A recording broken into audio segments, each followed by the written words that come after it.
with the Blackstars now. So you think this is not out of a vacuum? He knows where he's going next. Absolutely. If only they were appointed as one of the assistants, I think it's the best thing. Right. And what about the other Personally, names? I wanted him to be the assistant coach of the Blackstars and also coach the under-23. Right. Now, this, again, let me ask you this. The backroom staff, John Paintel, the others, what is the situation? What is their status? Yeah, I'll jump in here. Based on what happened during the last AFCON qualifier, 6 matches, no wins. Yeah. If they are maintaining the head coach, they can never maintain the entire backroom staff. They've got to be tweaks, changes in there. The last because if the coach is not good, that means that the backroom staff are not supporting me enough. The Football Association did. The last ESCO meeting that they did on the Blackstars almost settled on that, say they need to do some changes within the technical team. As to why Neko and who is coming, that is where the question mark is. But I'm sure in the next few days, from now to the end of the month, it will come out. Eric Chill has gone to Nigeria.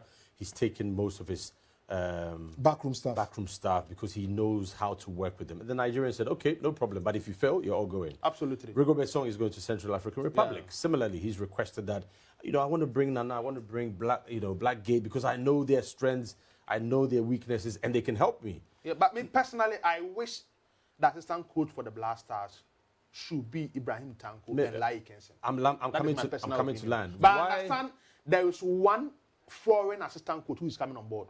Okay, I'm coming to land. I'm coming to ask you the question. Why won't you allow Coach Otto Addo to select his team if he fails? That's the team. That is the, picking here, it doesn't work in modern football. It's very difficult for a coach to succeed in such. He has already failed. So so he's failed. Yeah. Now, if he's failed, why are you getting rid of the backroom staff and not the person who was in charge? Yeah. That is where the government comes in. Okay. Personally. No, that is not where the government comes in. That is where the recommendations of the FA. I was about to chip in this concerning that. This famous... this is the AFCON picture. The AFCON, where it made social media headlines. Remember what people were saying about the outfit? Yeah. They said if it was brown, it would be something else, but... Let me tell you, when it comes to allowing the coach to have his hand, a grip on the team, as in the players that come and the players that he doesn't want, sometimes you need to have the FA step in when the coach is going wayward. Yeah. Because at the end of the day, when things go haywire, the FA can never be left out of the situation. So it has to be a holistic or a collective responsibility from the coaches to the FA couples. See, Amaju Pinnick, the former Nigerian FA couple, he said one of his coaches made an AFCON list, brought the list to his office before it went out. Then he saw that the coach took away Ahmed Musa, the former captain of the Super Eagles. And he asked him why. He said because he's not having enough playing time for his national team, for his club side. And he told him, see, here, there are certain players that no matter what happens at their club side, when they come back and wear the JC, they'll play. You've got to include him. Drop somebody and include him. And when they went to that tournament, Ahmed Musa became the top scorer of the team. And he said, have you seen this? I will always be of the opinion, I have seen a lot in Ghana football. I feel the decision to drop Dede Ayew from the Blackstars is one of the biggest mistakes of Otto Addo. And unless the FA couples or the politicians step in to correct that, it will be a problem because, on this issue, on what barometer are you taking Dede Ayew from the team? Consistently, he's playing for Le Havre, he's scoring goals. It's not that he's out and we are saying bring him back.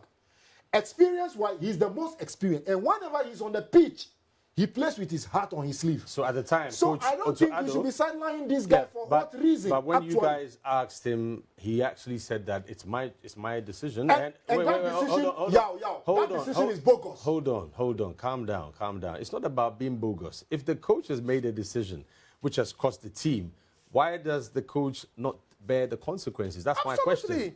So that's what I'm saying, that the FA, definitely, they will second the coach before he took that decision. The FA and the coach should look at each other again and say, sidelining Dede Ayew was a disaster.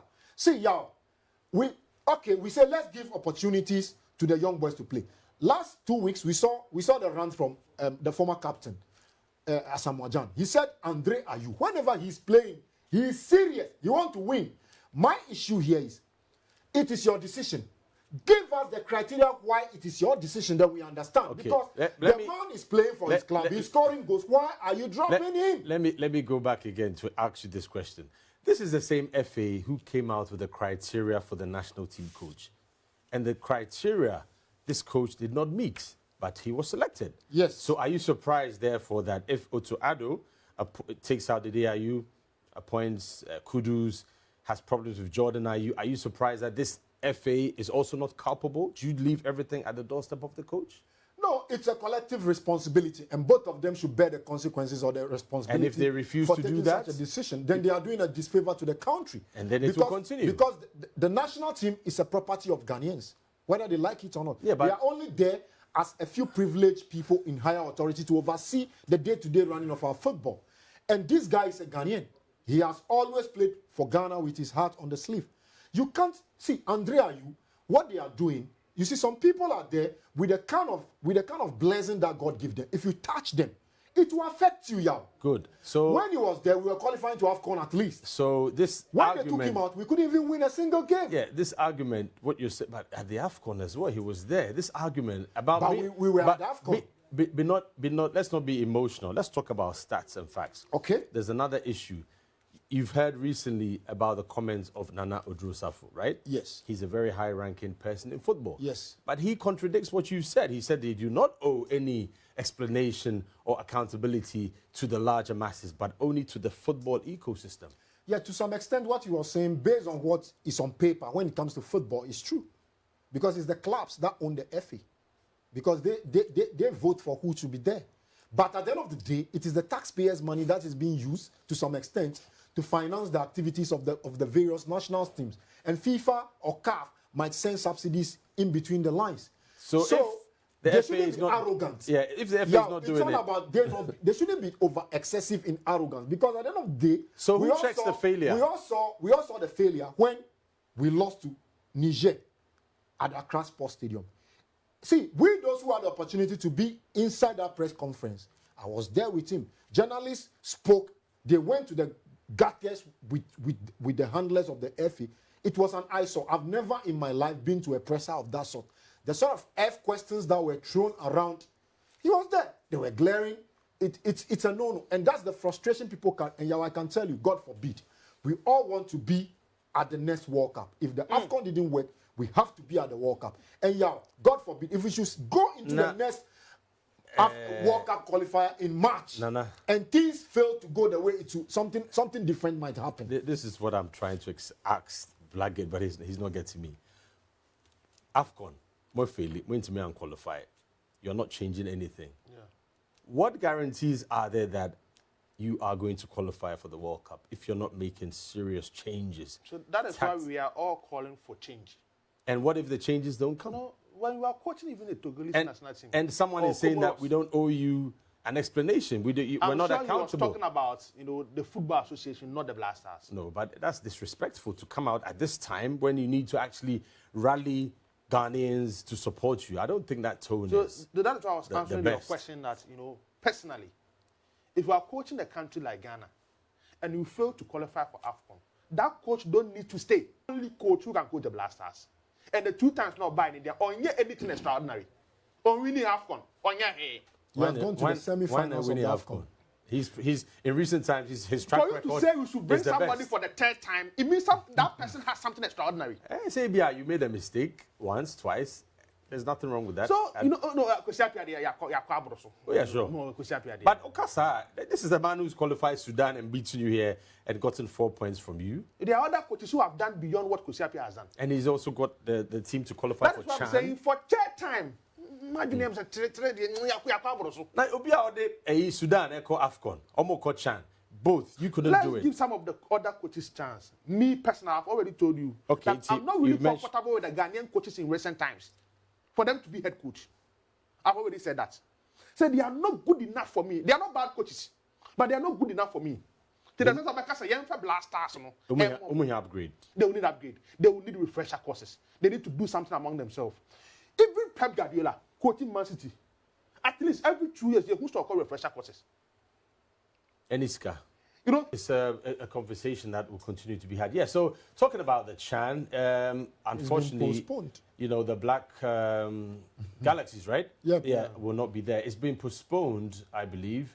It will not be held as the dates initially suggested. And if you look at all the teams around there, the East and Southern, or say, yeah, Kenya, Morocco, no surprises there. Angola, DR Congo on the ascendancy. Zambia's back, Tanzania.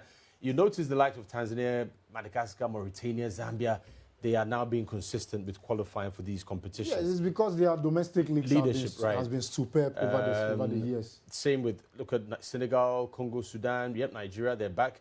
Guinea, Niger, Uganda. Look at Niger, interestingly. They missed out on the AFCON. They tried, didn't they? Yeah, they had the same points with Sudan, but Sudan had a better head-to-head against them. And they had problems. You know, Central African Republic are there. They will definitely be confident. So the stability, they seem to be doing the right thing. But Ghana, and when you say it, there's a problem because the moment you say it, then people feel that you are attacking you see, that's the reason why our football keeps going the way it's going. Because my dad will always tell you, if you have a friend who cannot look at you in the eyes and tell you the truth when you are wrong, then that person is not going to help you. He's rather helping you, dragging you to the grave. And that is how our football people want us to behave, because if we are friends or allies to them, we shouldn't be able to tell them the truth. It's not, see, it is the same media that brought the current administration into office. It is the same media that fought against the former regime, and Anas had to step in to uncover things.